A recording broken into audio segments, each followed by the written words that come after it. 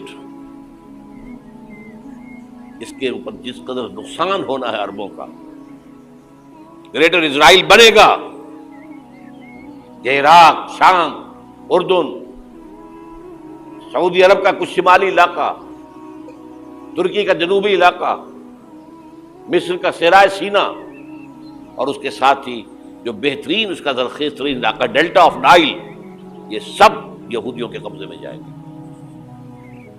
اس کو حدیث میں کہا گیا الملحمۃ العظمی۔ عیسائی 80 علم لے کر مسلمانوں تم پر حملہ آور ہوں گے، اور ہر علم کے نیچے 12,000 فوج ہوگی، 9.5 لاکھ فوج۔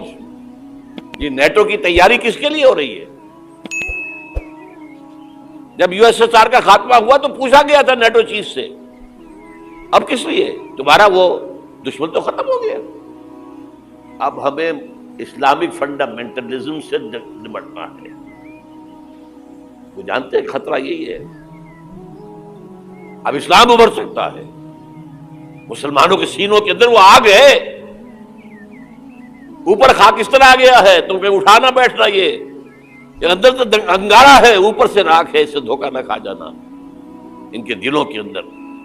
اور بش نے کہا تھا مسلمان چاہتے ہیں کہ ہسپانیہ سے لے کر انڈونیشیا تک نظام خلافت قائم کریں، اور میں حیران ہوا تھا کہ اس کمبخت کو ہسپانیہ کا خیال کیسے آ گیا؟ ہمیں تو کبھی آتا ہی نہیں، اب ہم تو بھول گئے، وہ تو 500 برس پرانی بات ہے جبکہ وہاں سے ہمیں نکال دیا گیا تھا۔ اگرچہ اقبال نے کہا تھا ہے ارض فلسطین پہ یہودی کا اگر حق، ہسپانیہ پر حق نہیں کیوں اہل عرب کا؟ ہسپانیہ میں تو 800 سال حکومت کی مسلمانوں نے، اور ابھی 500 برس سے گزرے ہیں نا۔ یہودی تو ارض مقدس سے 2000 سال نکالے گئے، انہیں لا کے آباد کیا گیا، عربوں کے سینے میں خنجر بھونک دیا گیا۔ وہ چھوٹا سا ملک جو چاہتا کرتا، کوئی پوچھنے والا نہیں۔ امریکہ جیسے اپنے بیٹے کی حفاظت کرے ویسے کرتا اس کی۔ اور حضور نے فرمایا ہے وہ جنگ جب ہوگی تو ایک باپ کے اگر 100 بیٹے ہوں گے تو 99 ختم ہو جائیں گے، ایک بچے گا۔ یہ حدیث ہے صحیح۔ اور آپ نے فرمایا ویل للعرب من شر قد اقترب، عربوں کے لیے ہلاکت ہے، عربوں کے لیے بربادی ہے اس شر سے جو قریب آ چکی ہے۔ آگے اللہ فرماتے ہیں الذی بارکنا حولہ، اس مسجد اقصی جس کے ارد گرد ہم نے برکتیں رکھی ہیں۔ ارد گرد چونکہ سرزمین شام ہے تو اس میں اللہ نے برکتیں رکھیں، دنیاوی برکتیں بھی رکھی ہیں اور روحانی برکتیں بھی۔ روحانی برکتیں یہ ہیں کہ جتنے پیغمبر اس سرزمین میں آئے کسی دوسری زمین میں نہیں آئے، اور جتنے پیغمبروں کی وہاں قبریں ہیں سرزمین شام میں اور بیت المقدس میں، اتنی قبریں پیغمبروں کی کہیں نہیں ہیں، کسی اور جگہ پہ اتنی قبریں نہیں ہیں۔ اور دنیاوی برکتیں کیا ہیں کہ وہاں کی پیداوار، وہاں کی ہوا وہ بہت صحت کے لیے مفید ہے، انار، وہاں کا زیتون، وہاں کی انجیر، یہ سارے ایسے برکت والے پھل اللہ وہاں پیدا کرتا ہے اور بہت وافر مقدار میں۔ میں ترکی کے میں شام کے بارڈر تک گیا ہوں، پہلے تو شام کا علاقہ بہت وسیع تھا، تو یہ تو اب جو شام ہے یہ تو تھوڑا سا رہ گیا ہے، نبی صلی اللہ علیہ وسلم کے دور کا جو شام ہے وہ تو بہت وسیع رقبہ تھا۔ تو وہ ترکی کے بارڈر پہ جب آپ جاتے ہیں اور شام کی سرزمین ملتی ہے تو آپ کو اندازہ ہوتا ہے وہاں کی ہوا میں ایک خاص قسم کی ایک محسوس ہوتا ہے انسان کو اپنی صحت، اور ایک خاص قسم کی خوشبو محسوس ہوتی ہے۔ اور زیتون بہت کثرت سے پیدا ہوتا ہے، انجیر بہت کثرت سے پیدا ہوتا ہے، انار بہت کثرت سے پیدا ہوتا ہے۔ وہاں کے لوگوں کی صحتیں، ان کے چہروں کی فریشنس وہ صاف بتا رہی ہوتی ہے کہ اللہ نے زمین میں جسمانی برکتیں بھی بہت زیادہ رکھی ہیں۔ اور علماء نے لکھا ہے کہ اللہ نے جب یہ بتایا نا کہ مسجد اقصی کے ارد گرد برکتیں، تو اس سے خود بخود یہ ثابت ہوتا ہے کہ جس مسجد کے مبارک ہونے کی وجہ سے اس کے ارد گرد اتنی برکتیں ہیں تو خود اس مسجد میں کتنی برکتیں ہوں گی۔ تو وہ مسجد بہت زیادہ برکت والی ہے۔ تبھی حدیث میں آتا ہے کہ جو مسجد حرام میں نماز پڑھتا ہے اسے 1,00,000 نمازوں کا ثواب ملتا ہے، اور جو مسجد اقصی اور مسجد نبوی میں نماز پڑھتا ہے اسے 1,000، اور بعض روایات میں آتا ہے مسجد اقصی میں 50,000 اور مسجد نبوی میں 1,000۔ اور یہ بھی رسول اللہ صلی اللہ علیہ وسلم کی صحیح حدیث ہے لا تشد الرحال الا الى 3 مساجد، کہ سفر کیا جائے گا صرف 3 مسجدوں کی طرف. کیا مطلب؟ وہ سفر جو بنیت عبادت ہو. بنیت عبادت یعنی 3 مسجدیں ایسی ہیں جن کی طرف سفر کر کے ان مسجدوں کی زیارت کرنا ہی عبادت ہے. ویسے تو کوئی بھی مسجد ہو آپ ویسے دیکھنے کے لیے چلے جائیں, اس کو سفر کر کے بھی انسان جا سکتا ہے ویسے ہی دیکھنے کے لیے بھئی مسجد کیسی بنی ہے, خوبصورت ہے یا نہیں. لیکن اعلیٰ وجہ تقرب یعنی وہ سفر جو بطور عبادت کے ہوگا, ان میں صرف 3 مسجدیں ایسی ہیں جن کی طرف زیارت کے لیے سے جانا ہی بذات خود شریعت میں مقصود ہے اور ایک عبادت ہے, اور ان میں جا کے نماز پڑھنے کی اضافی بہت زیادہ فضیلت ہے. تو وہ 3 مسجدیں آپ نے فرمایا, ایک مسجد حرام, ایک مسجد اقصیٰ اور ایک مسجد نبوی. تبھی مسلمان جب تک مسجد اقصیٰ آزاد نہیں تھی تو مسلمان مسجد اقصیٰ بھی سفر کر کے جایا کرتے تھے, مسجد حرام بھی, اور مسجد نبوی تک تو الحمدللہ اب بھی جاتے ہیں. اور اللہ سے ہم دعا کرتے ہیں کہ اللہ تعالیٰ مسجد اقصیٰ کو دوبارہ آزاد کرائے تاکہ ہمیں بھی وہاں جا کے نماز نصیب ہو اور مسجد اقصیٰ کی ہمیں بھی زیارت نصیب ہو. یہ ہر مسلمان کی تمنا ہے اور بہت سے لوگوں کو اللہ نے یہ توفیق دی ہے, وہاں جاتے ہیں اور بہت سے لوگ اس زیارت سے محروم ہیں. تو ہم یہ دعا کرتے ہیں کہ اللہ تعالیٰ وہ مبارک مسجد جس کی طرف اللہ اپنے حبیب صلی اللہ علیہ وسلم کو معجزاتی طور پر لے کر گیا, اور خاص طور پر ہمارے حبیب صلی اللہ علیہ وسلم کو وہاں نماز پڑھوائی گئی معجزاتی طور پر, اللہ ہمیں بھی اس مقدس سرزمین کی زیارت کی توفیق نصیب فرمائے اور ہمارے لیے آسان فرمائے. آگے اللہ فرماتے ہیں لِنُرِيَهُ مِنْ آیَاتِنَا, ہم نے یہ سفر اس لیے کرایا تاکہ ہم محمد صلی اللہ علیہ وسلم کو اپنی نشانیوں میں سے کچھ نشانیاں دکھائیں. وہ نشانیاں یہی ہیں کہ جو معراج کی رات آپ کو دکھائی گئیں, پیغمبروں کی زیارت کروائی گئی, جنت جہنم دکھائی گئی, تو یہ ساری بڑی بڑی نشانیاں تھیں. خود معراج خود ایک بڑی نشانی ہے. إِنَّهُ هُوَ السَّمِيعُ الْبَصِيرُ, اللہ تعالیٰ خوب سننے والا اور دیکھنے والا ہے. یعنی انسان تو محتاج ہے کہ جب تک اسے سنایا نہ جائے وہ سن نہیں سکتا, دکھایا نہ جائے وہ دیکھ نہیں سکتا. تو پیغمبر صلی اللہ علیہ وسلم بھی خود سے نشانیاں نہیں دیکھ سکتے, اللہ نے دکھائیں, اللہ نے سنائی. لیکن اللہ وہ ذات ہے جو سمیع بھی ہے اور بصیر بھی, اسے وہ ہر وقت ہر چیز کو دیکھ بھی رہا ہے اور ہر وقت ہر چیز کو سن بھی رہا ہے. آگے اللہ تعالیٰ ارشاد فرماتے ہیں وَآتَيْنَا مُوسَى الْكِتَابَ, یہ پیغمبروں کا سلسلہ نیا نہیں ہے, پرانا ہے. ہم نے محمد صلی اللہ علیہ وسلم کو جیسے کتاب دی ہے اور محمد صلی اللہ علیہ وسلم کو نشانیاں دکھا رہے ہیں, تو آپ سے پہلے موسیٰ علیہ السلام کو بھی ہم کتاب دے چکے ہیں. اور بیت المقدس کا تذکرہ ہے نا, تو یہودی بیت مقدس پہ ہمیشہ سے دعویٰ کرتے رہے کہ بیت المقدس تو ہمارا ہے اور اس میں تو ہمارے پیغمبر مدفون ہیں. تو اس کا بھی اللہ جواب دے رہے ہیں کہ ہم نے اہل یہودیوں کو کتاب دی تھی مگر انہوں نے کتاب کا حشر کیا. تو آگے پورے رکوع میں اسی کی تفصیل ہے کہ کس طرح انہوں نے خدا کی نافرمانی کی ہے, جس کے نتیجے میں اللہ نے ان سے یہ خلافت چھینی ہے اور بیت المقدس ان سے چھینا گیا ہے. اسی کا تذکرہ ہے وَآتَيْنَا مُوسَى الْكِتَابَ, ہم نے موسیٰ کو کتاب دی, وَجَعَلْنَاهُ هُدًى, اور ہم نے ہدایت بنایا تھا اس کتاب کو, لِبَنِي اسرائیل, بنی اسرائیل کے لیے, اللہ تتخذوا من دونی وکیلا, اور ان سے کہا تھا میرے سوا کسی کو کارساز نہ بنانا, اللہ ہی سے دوستی لگانا, اللہ ہی کو اپنا وکیل یعنی کارساز سمجھنا کہ اللہ ہی تمہارے کام بنائے گا بگاڑے گا, لہذا اللہ ہی سے بنا کے رکھنا ہے. وکیل کہتے ہیں جو آپ کے کام بنانے والا ہوتا ہے. تو جب اللہ پہ اعتماد اور توکل کرو گے, اللہ ہی کو کارساز سمجھو گے, تو پھر ظاہر ہے اس کی اطاعت بھی کرو گے نا. مگر یہودیوں نے ایسا نہیں کیا. آگے اللہ خطاب کرتے ہیں ذریۃ من حملنا مع نوح, اے وہ لوگو جن کو ہم نے نوح کے ساتھ سوار کیا تھا, اے ان کی ذریت.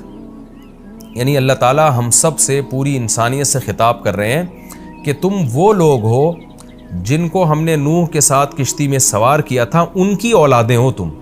نوح علیہ السلام کے ساتھ کشتی میں بہت سے لوگ سوار ہوئے تھے, ان میں نوح علیہ السلام کے 3 بیٹے بھی تھے, حام, سام اور یافس, جن کا نام بیان کیا جاتا ہے. تو باقی ساری نسل انسانیت کی انہی 3 بیٹوں سے چلی ہے. تو وہ چونکہ کشتی میں نوح علیہ السلام کے ساتھ سوار تھے, اس لیے اللہ نے کہا کہ تم اے انسانوں تم ان کی نسلیں ہو جن کو نوح علیہ السلام کے ساتھ ہم نے کشتی میں سوار کیا تھا, جو ان کے 3 بیٹے تھے.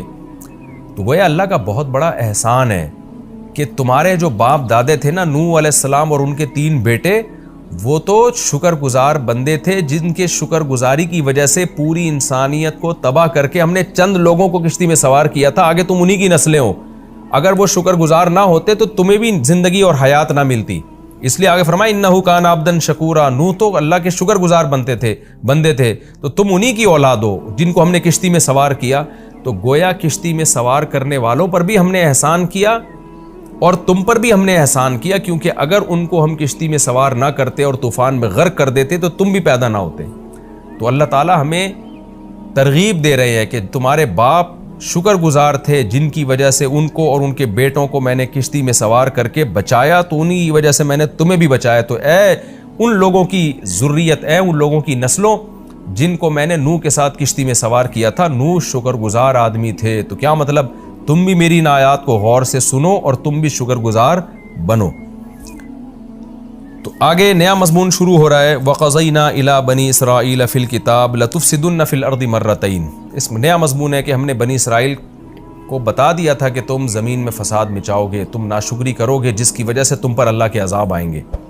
تو بنی اسرائیل نے ان باتوں پر عمل نہیں کیا جس کی وجہ سے ان پر قوم مسلط ہو کر ان کو عذاب چکاتی رہی۔